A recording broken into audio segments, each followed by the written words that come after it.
মাগরিবের পরে কারো সঙ্গে কথা না বলে এই দোয়াটি 7 বার পরে আল্লাহ তাআলার কাছে যা চাইবেন আল্লাহ আপনাকে তাই দান করবে।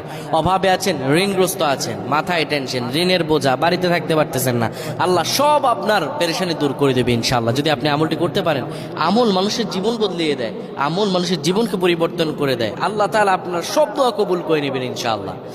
মাগরিব নামাজের পরে কিবলামুখী হয়ে থাকবেন, কারো সঙ্গে কথা বলবেন না, কারো সঙ্গে কথা না বলে কিবলামুখী হয়ে আপনি পড়বেন আল্লাহুম্মা আজিরনা মিনান নার, আল্লাহুম্মা আজিরনা মিনান নার, আল্লাহুম্মা আজিরনা মিনান নার।